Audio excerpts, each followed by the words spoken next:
Ei, Laura, tudo jóia? Boa noite.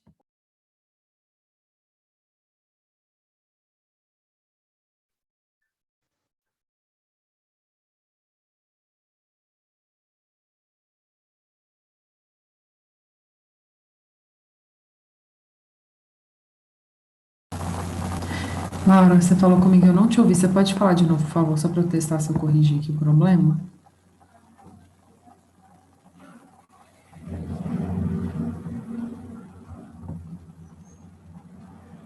Boa noite, professora. Eu entrei agora. Ah, Tinha beleza. mais alguém aqui? Não, tá só nós duas ainda. Eu vou dar Ah, mais uns tá. 3 minutinhos para ver se mais gente aparece.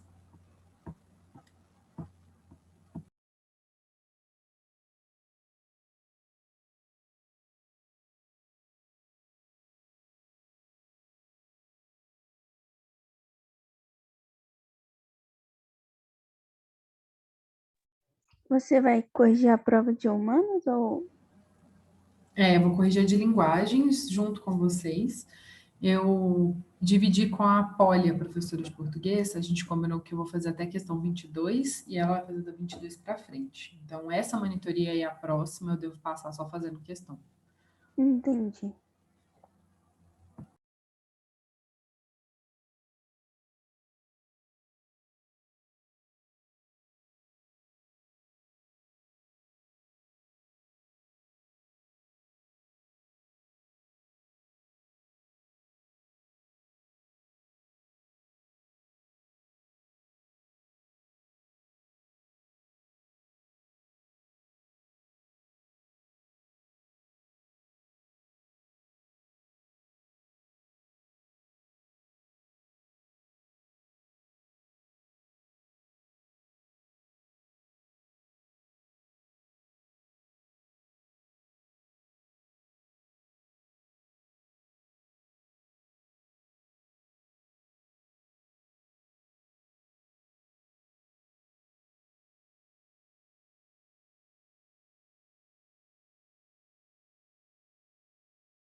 Oi, Amanda, boa noite. Hi, teacher. Tudo bem? Sim, com você. Tudo bem também. Gente, eu tô achando que hoje vai ser só nós três, já deu 6:05. Como a gente tem 40 minutos só, eu vou começar, porque senão a gente não consegue render. Bom, como eu já falei com a Laura, eu combinei com a Poli de nós duas passarmos pelo simulado que vocês fizeram, olhando todas as questões e conversando com vocês sobre métodos de fazer elas, com a correção e o que a questão envolve, para a gente poder ter um aprendizado mais aprofundado agora que vocês já fizeram esse primeiro exercício prático. O que eu fiz com ela foi, eu fiquei com a primeira metade da prova de linguagens, ela vai ficar com a segunda metade da prova de linguagens e vai fazer no ritmo dela. Eu preferi pegar o mais rápido possível para matar as questões todas que eu quero passar com vocês. Então, eu vou focar nisso até a gente acabar o simulado, e aí eu volto para o conteúdo normal, porque aí a gente consegue ter um aprendizado bem profundo mesmo, antes de esquecer como é que foi o simulado, beleza? Para confirmar, vocês duas fizeram a prova mesmo? Tiveram tempo de fazer? Eu fiz, só que a Poli falou que a gente vai refazer a prova dia 8, né? E vai dar Isso. oportunidade quem não fez fazer. Mas vai corrigir mesmo assim? E se vocês tiverem feito, sim. Se vocês não tiverem feito, ainda não. Laura, você fez a prova?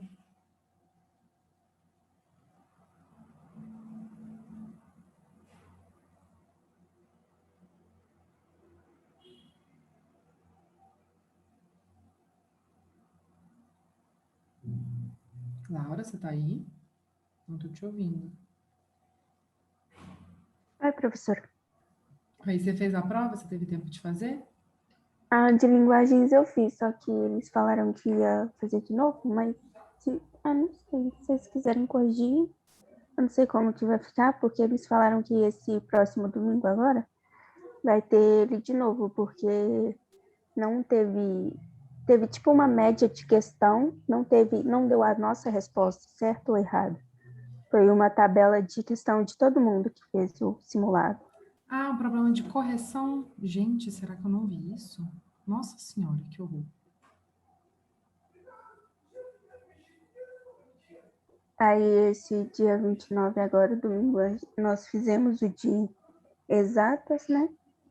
Uhum. E o próximo vai ser esse daí de novo. Então eu vou até fechar aqui e ver aqui. Vocês me dão um segundinho, por favor, que o que eu tinha entendido é que era só quem não tinha tido tempo que ia refazer.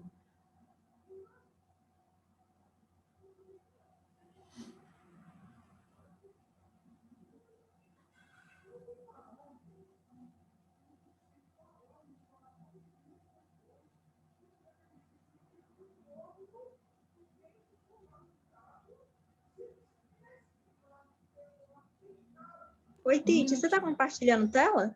Não, eu parei de compartilhar só para checar isso com as meninas aqui, porque então eu vou passar outro conteúdo para vocês, porque senão o exercício perde o sentido, né? Um segundinho.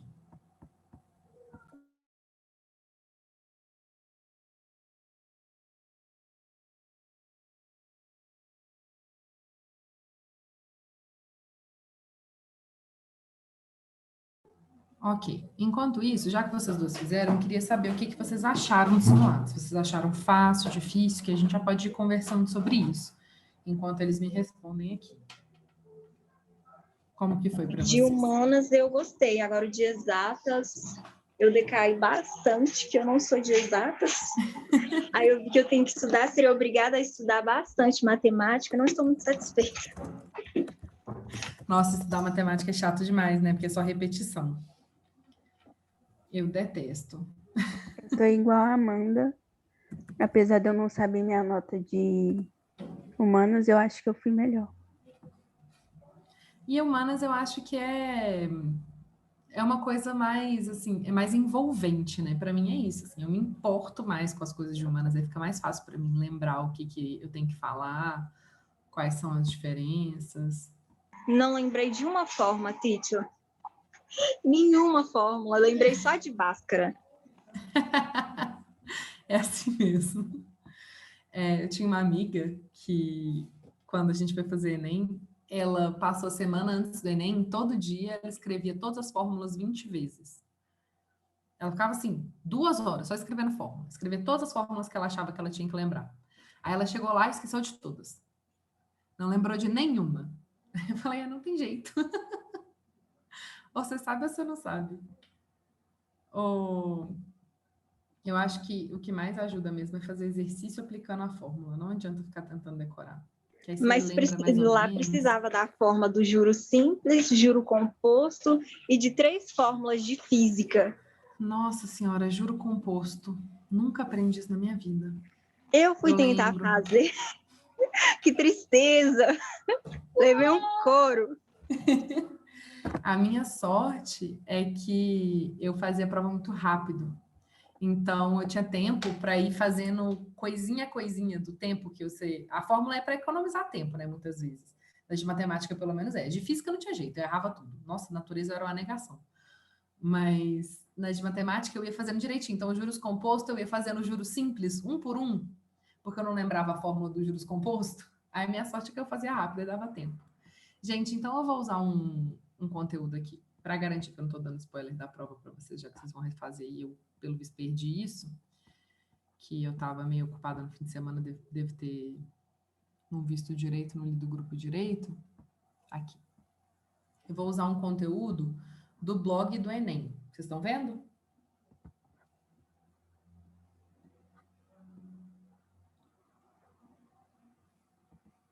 Gente, vocês estão vendo? Texto narrativo, texto gêneros textuais, vocês estão vendo isso aqui? Isso aqui é do blog do Enem. Tá vendo aqui, ó, blog.enem.com.br, que é um conteúdo que o governo mesmo disponibiliza para a gente consultar algumas coisas que normalmente caem na prova. Essa é uma ótima fonte para professores que estão dando aula, também é uma grande fonte para quem está fazendo as questões do Enem. Muita gente que faz questão de Enem também posta conteúdo aqui.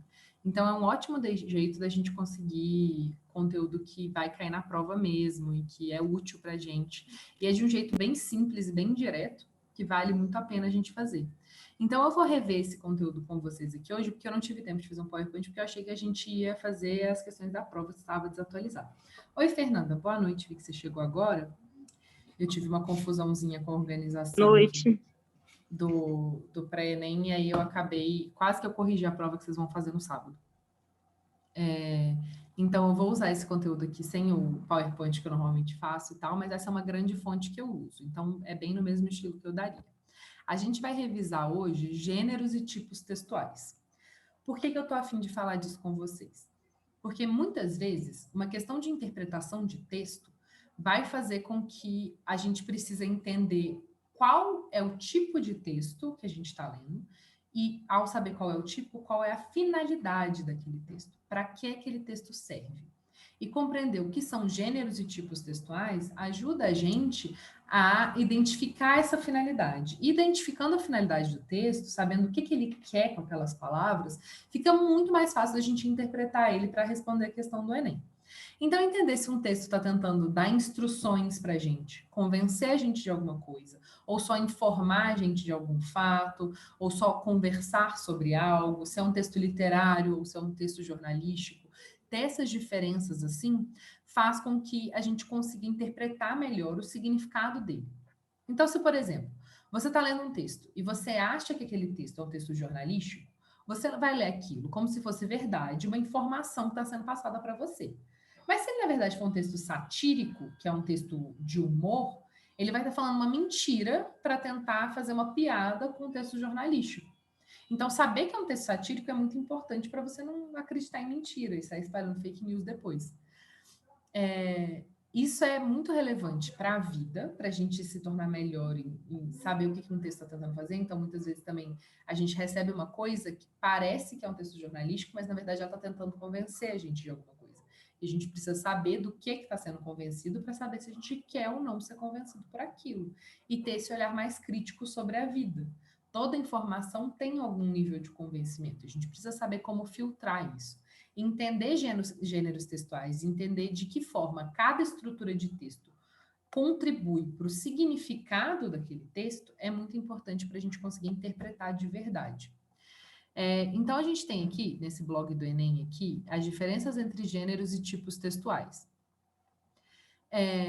Os gêneros textuais, eles são, em geral, comunicativos e eles, assim, é o grupo mais diverso de gênero. Então, você tem crônica, você tem artigo, você tem romance, você tem propaganda, texto de jornal, sei lá, poesia, carta, e-mail, mensagem de texto, DM no Instagram, qualquer coisa, isso tudo é um gênero textual. Um gênero textual é um conjunto que tem texto. Então, tudo que tem um texto é um gênero textual.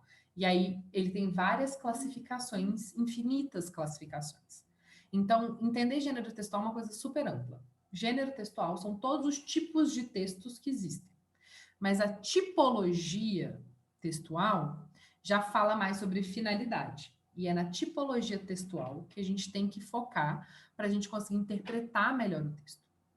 Os principais as principais tipologias textuais, provavelmente as tipologias que vocês vão encontrar em questões do Enem que sejam especificamente sobre isso, e também que vão mais ajudar vocês a interpretar questões do Enem, são o narrativo, descritivo, dissertativo, expositivo e o injuntivo. A gente vai ver eles rapidinho aqui hoje. Hoje, então, eu não vou ter como passar questões para vocês, porque eu não tive como pesquisar por causa dessa confusão que eu tive. Mas aí eu prometo que na próxima aula a gente foca bastante em exercício e compensa essa falta de hoje, beleza? Mas é até bom que a gente pode conversar com um pouquinho mais de calma sobre textos, gêneros textuais, porque normalmente eu tenho que passar o conteúdo teórico para vocês mais correndo para dar tempo das questões. Hoje a gente vai ter uma paz maior. Então, vamos começar aqui.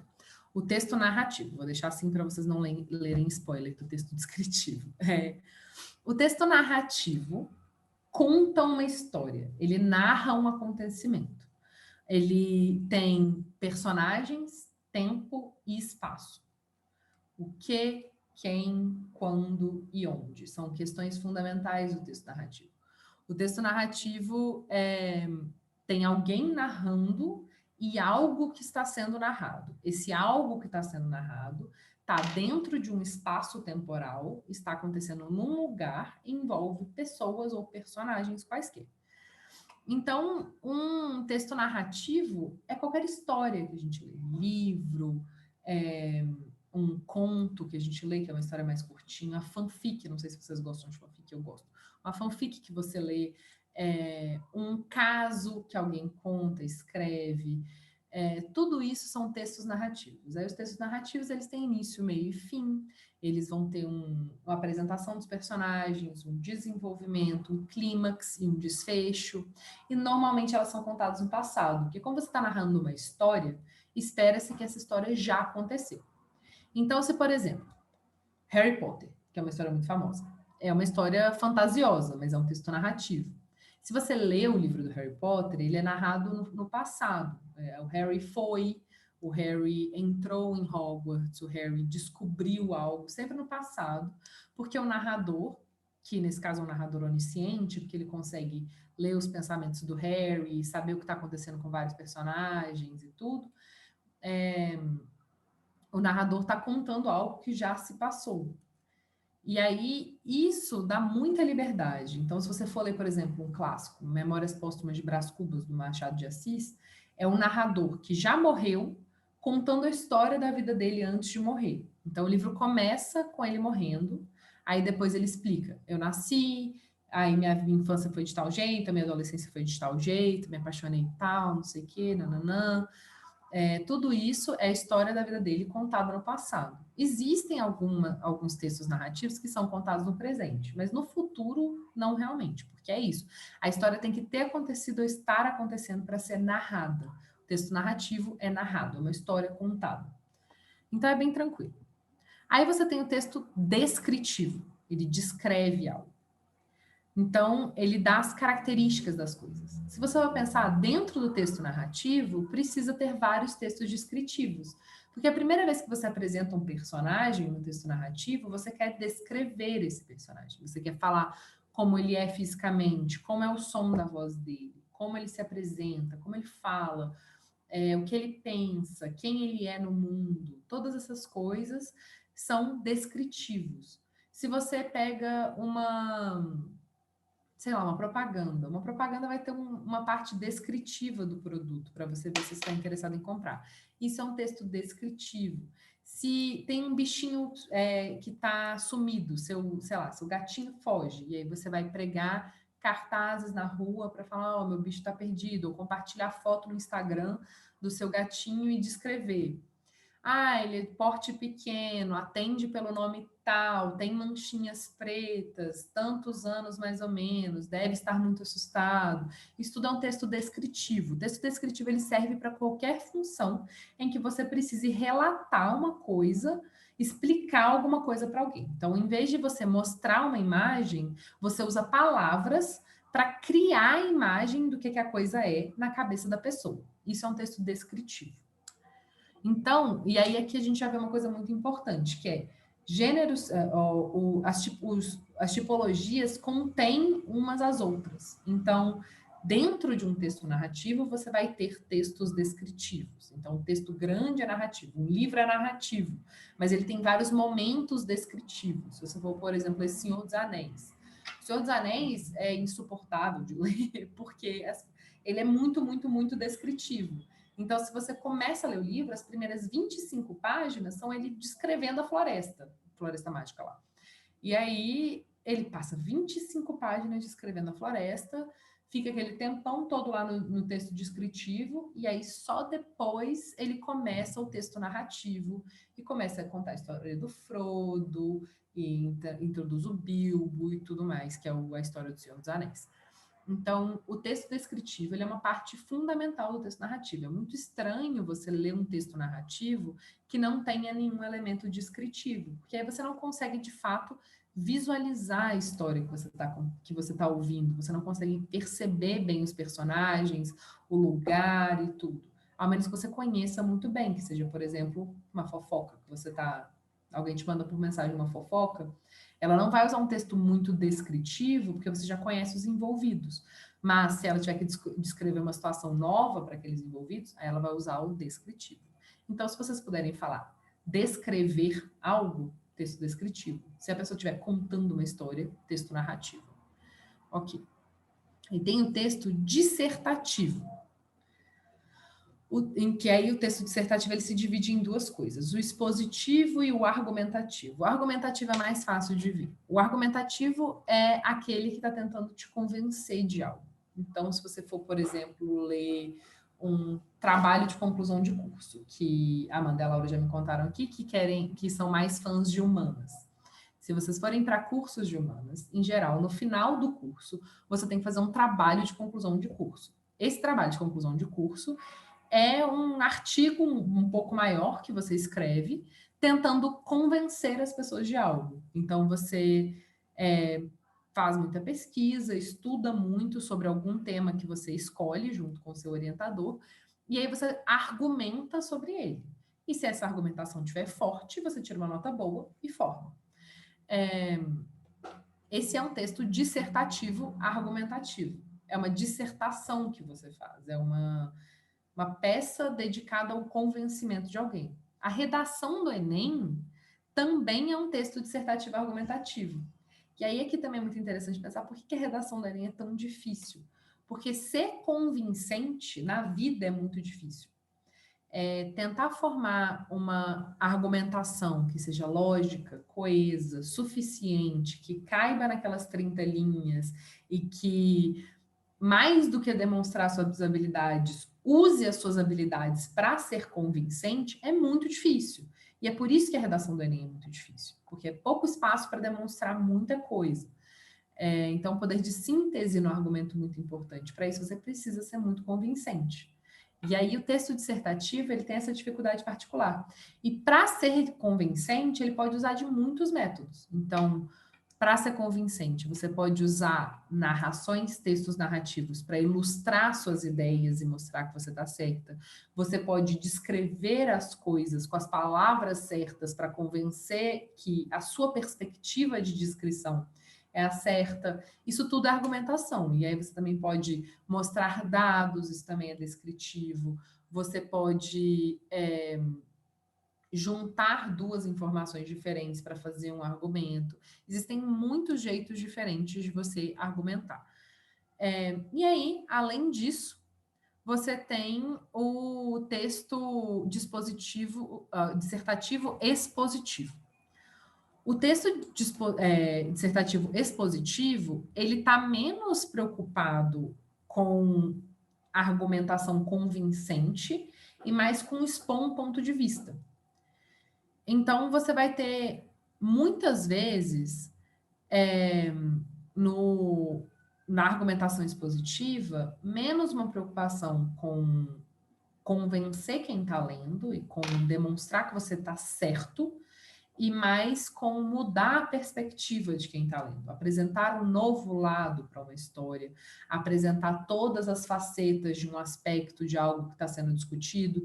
Então, se você tem artigos de opinião, normalmente, podem ser argumentativos, mais argumentativos, mas muitas vezes eles são expositivos, eles vão tentar mostrar um lado de uma questão. Artigo de opinião é o tipo de texto de jornal que uma pessoa dá a opinião dela, explica a opinião dela, expõe a opinião dela. Por isso, é um texto dissertativo expositivo.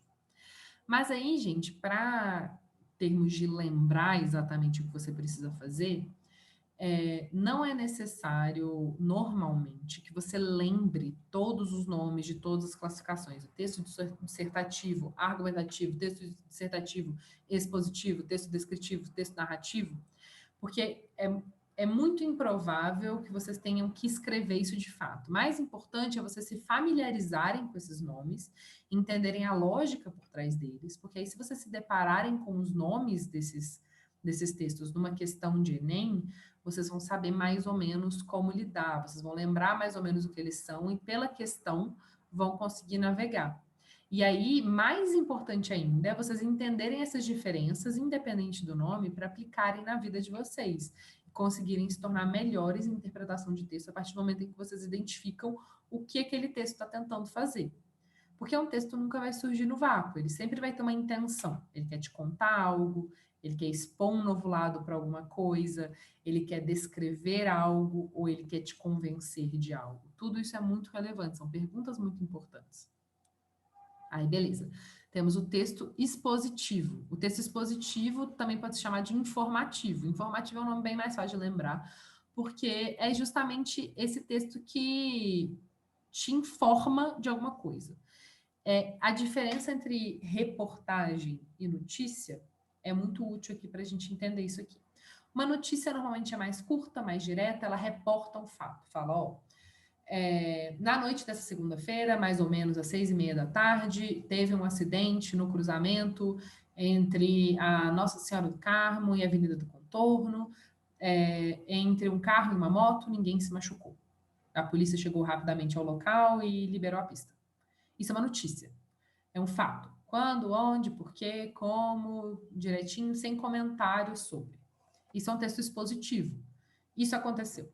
Relatórios em geral, notícias bem curtinhas assim, essas chamadas de notícia do Instagram que você vê normalmente são expositivas.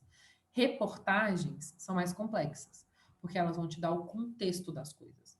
Para dar o contexto, elas precisam narrar uma história passada que leva ao fato que elas estão descrevendo, elas têm que descrever o fato em mais detalhes, elas têm que apresentar mais pontos de vista, então elas têm essa parte dissertativa expositiva, e elas muitas vezes também vão ser argumentativas, tentando te convencer de que um lado está certo ou errado da história. Então, uma notícia é mais expositiva, uma reportagem usa elementos expositivos, mas ela é mais narrativa e mais dissertativa, porque ela é mais complexa. O texto expositivo ele é muito simples e muito direto. Ele está expondo uma coisa, criando uma imagem. Ó, isso aconteceu. Aí, os textos que exploram pontos de vista, narrativas diferentes, coisas assim, são textos mais complexos, são dissertativos ou narrativos. Ok, vamos lá. Aí o texto injuntivo. Eu odeio esse nome porque é muito difícil ligar a palavra injuntivo a qualquer coisa, lembrar que esse texto existe. Mas muita gente chama esse texto também de instrutivo. E aí é muito mais fácil. Porque o que o texto injuntivo faz é dar instruções. Então é muito bom sempre pensar injuntivo ou instrutivo. Porque o instrutivo é essencial para a gente entender.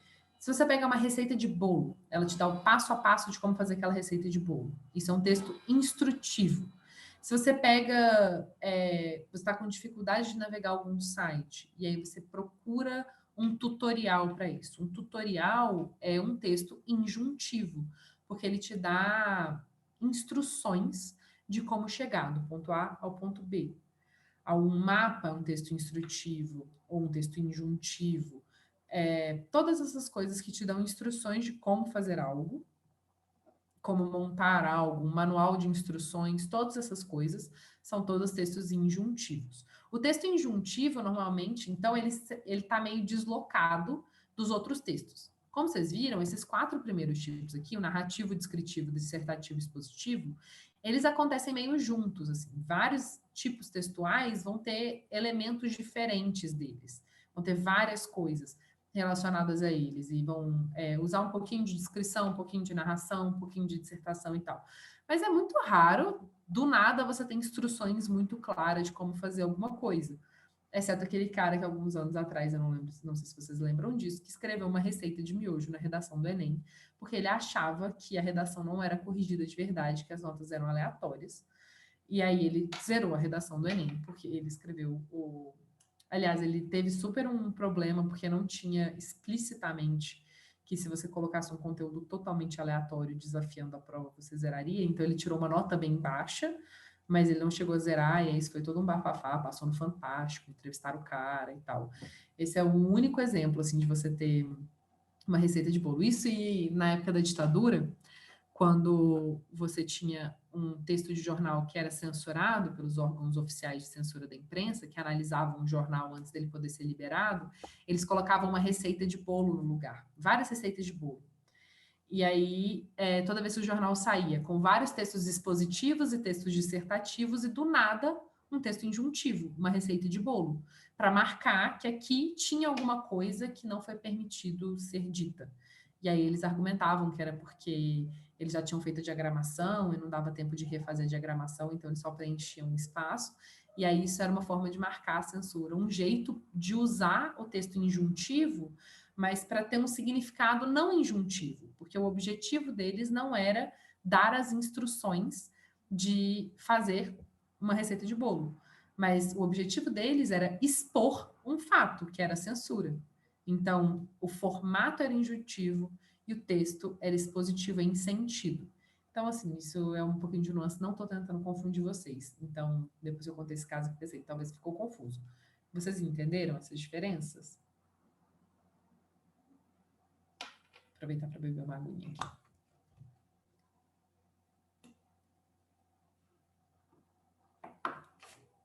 Gente, vocês estão aí? Pode mandar no chat, abrir o microfone aí. Meninas?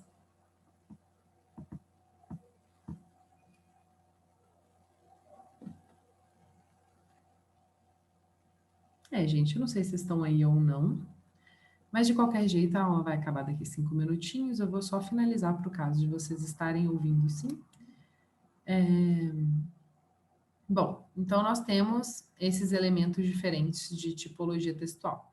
Eles vão ser aplicados de formas diferentes e usando elementos uns dos outros em gêneros textuais, mas para fazer questões do Enem e para ter isso mais ou menos claro, o mais importante é compreender essas funções diferentes, compreender a finalidade diferente desses textos, e aí, a partir disso, você conseguir interpretar melhor a questão.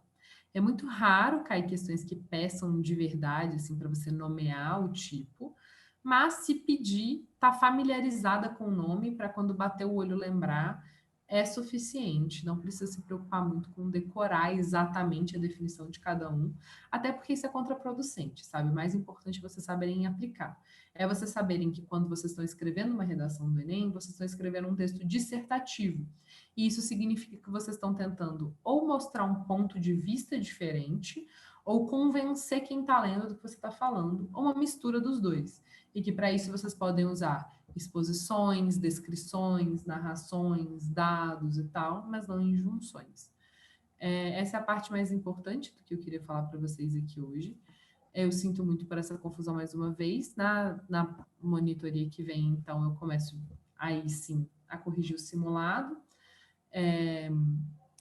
A gente vai passar pelas questões tentando métodos diferentes para resolver elas e algum jeito de construir uma sabedoria de prova e não só de conteúdo, assim, um jeito de, ok, eu não lembro como faz essa questão, não tenho nem ideia do que está dizendo.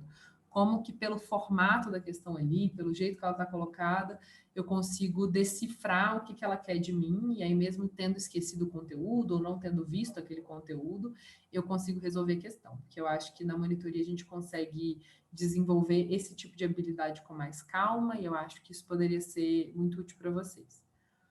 Por fim, esse blog do Enem é uma opção para quem tiver, assim, tô com uma dúvida muito específica, assim, esqueci tal coisa. Por exemplo, esqueci tal fórmula de física.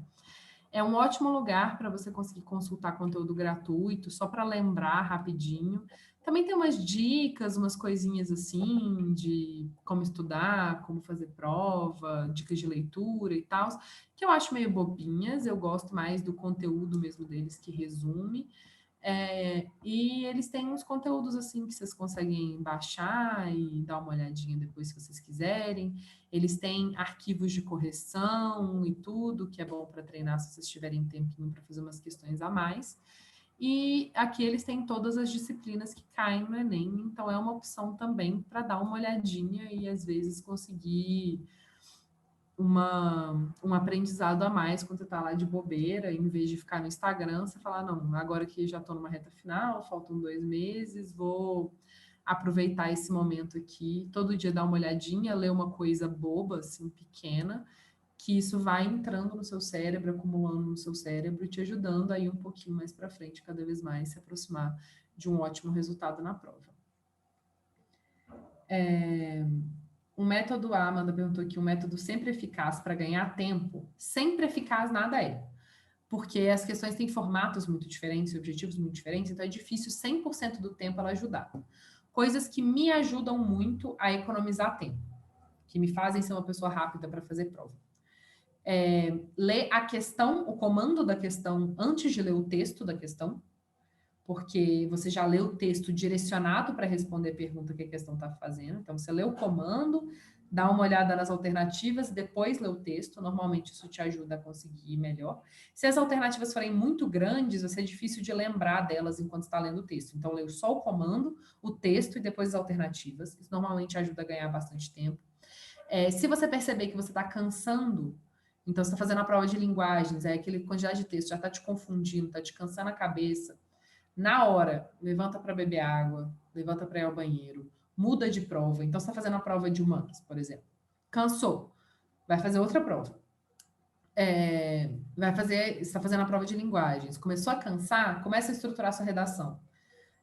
Aí, cansou da redação, volta para a prova. Não se obriga muito, assim, eu tenho que começar da questão número 1, e aí eu vou fazer até a questão 90, e aí depois eu vou fazer a redação e vai ser assim. E aí eu vou preencher o gabarito e ir embora. Não. Começou a cansar demais de qualquer questão, preenche o gabarito. Preenche o gabarito do que você já fez. Aí depois vai fazer mais, preenche mais gabarito. Vai mudando de coisa para o seu cérebro descansar de uma habilidade para depois voltar para outra habilidade. O Enem é muito uma prova de resistência. E insistir na mesma habilidade que está esgotada te faz trabalhar mais devagar. Uma outra coisa que eu sempre fiz, e aí eu não tenho assim, isso não é científico, isso é uma coisa que eu sempre fiz e que sempre me divertiu. Eu começo a prova do final. Eu começo a prova do final porque eu sinto que eu rendi. Quando eu olho que para o final da prova falta pouquinha coisa, que é o que eu acabei de fazer, na minha cabeça parece que eu já fiz muito mais coisa, começando a prova do final. E aí eu me engano e isso me estimula e me ajuda a continuar trabalhando mais rápido, porque eu não tenho desespero de, nossa, falta muita coisa, não vai dar tempo e tal. Então, eu também tento fazer isso, criar essas ilusões para mim de que eu já fiz muita coisa. Ficar variando também o que eu estou fazendo ajuda nisso. Mas isso é uma coisa muito de investigação pessoal, sabe? É muito de o que me incomoda quando eu estou fazendo prova. Eu canso rápido do mesmo assunto, que é o que acontece comigo, por exemplo, ou eu fico desesperada com a quantidade de coisa que eu tenho que fazer e eu tenho que criar ilusões para parecer que eu tenho que fazer menos coisa. Eu fico agoniada com o ambiente de sala de prova, isso me distrai. Como que eu posso me isolar melhor do ambiente? Por exemplo, eu sou muito agoniada com o ambiente de prova, isso sempre me estressa e sempre me faz trabalhar mais devagar, porque eu fico muito agoniada com aquele tanto de gente estressada junta, fazendo a prova com medo da prova. Eu odeio sala de prova, acho muito ruim a energia. Então, uma coisa que eu faço muito, e que sempre fiz, eu tenho cabelo grande. Eu me fecho no cabelo, assim, tipo, eu abaixo bastante a cabeça para o cabelo fechar os dois lados, eu não conseguir ver nada além da prova. E aí eu tento ao máximo não prestar atenção nos barulhos em volta, me concentrar bastante, com o cabelo todo tampado, assim, para eu não perceber e não ficar incomodada com a prova, não perceber que o colega do lado tá mexendo todo de nervoso, de ansioso, que a menina do lado tá apertando a caneta, mastigando a caneta, nada disso. Porque tudo isso me distrai. Então, foco, Trabalhar o foco, perceber o que te distrai, trabalhar o cansaço, perceber o que te cansa, o que você pode fazer para cansar menos durante a prova. Ler a questão antes de ler o texto, porque aí você sabe o que a questão quer de você. Se você travou numa questão, não sabe o que fazer, marca ela de algum jeito, eu normalmente fazer um X do lado, passa para a próxima, e depois que você fizer todas as que você sabe fazer de cara, você volta nas difíceis e vai fazendo as difíceis. Porque aí você não se cansa nas difíceis antes de fazer as fáceis. Porque cansar nas difíceis antes de fazer as fáceis te faz demorar mais para fazer as fáceis. Essas são pequenas dicas que nenhuma delas ajuda sempre, mas todas elas ajudam muito. E aí, juntando as dicas, você vai sempre ganhando mais tempo, entendeu? Não tem fórmula mágica, mas tem vários métodos que ajudam. Beleza, Amanda? Beleza, obrigada. Por nada. Gente, vou ficar por aqui. Vocês têm aula às 7. Eu acho que semana que vem o feriado vai emendar, mas vou confirmar com a Laura. Se emendar, eu vejo vocês daqui 2 semanas para a gente corrigir o simulado. Se não, eu vejo vocês segunda-feira, tá bom? Tenham um bom descanso, façam boa prova e boa semana para todo mundo. Beijinhos. Obrigada. Obrigada, professora.